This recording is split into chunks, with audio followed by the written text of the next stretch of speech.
Hi, my name is Oliver Malcolm, and I chose to do my report on the Affordable Care Act, or as some of you may know it, ObamaCare. I decided to do this.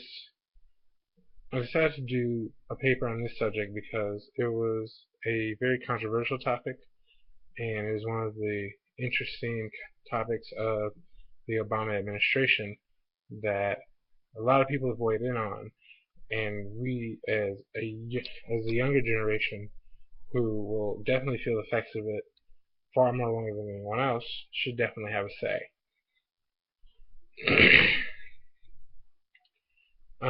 In gathering resources, I found it to be a little bit difficult only because most of my resources were online.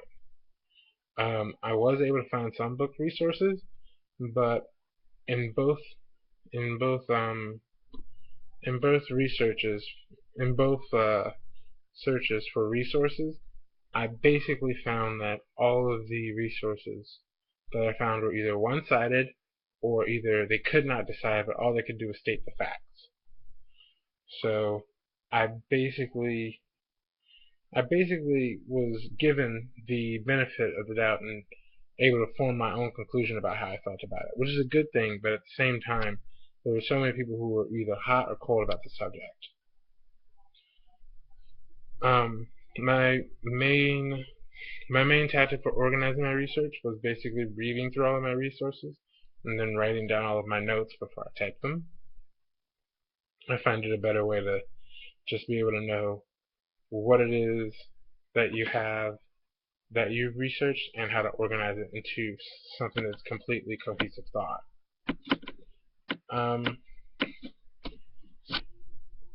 my thesis was basically my main point was that the Affordable Health Care Act was not just a poorly made handout.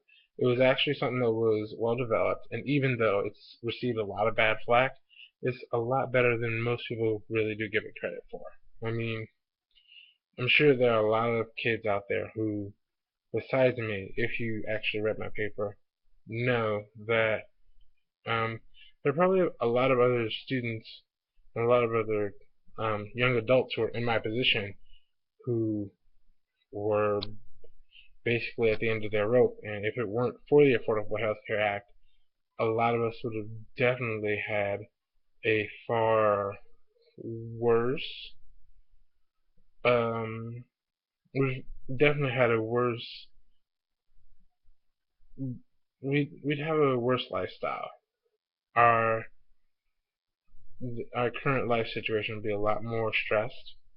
It would cost a lot more money, especially seeing as how I myself can attest and say that if it weren't for the fact that I had two different sets of insurance, I would have had to pay $800 just last week for insulin. So thank goodness I had insurance and I had to pay $20. Um, One opposing view that I've seen all the way through looking at the Affordable Health Care Act is that most Republicans are just flat out against it. I mean, some of them know why they're against it. Other people, they just don't have a reason to be against it whatsoever. I mean, most of the people who are, they're just against it because, like, oh, they just feel that everybody should not be given affordable health care. And, that some people just shouldn't be given free health care. They feel that everybody should work for everything.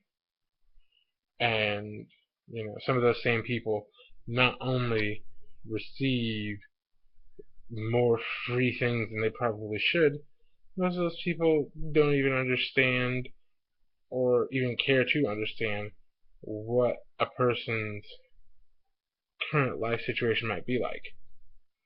And not only that, an even bigger thought to refute the whole fact that most Republicans want to get rid of this bill is what about all the other Republicans who don't have health care, who don't have millions of dollars, and who need affordable insurance to have a better quality of life?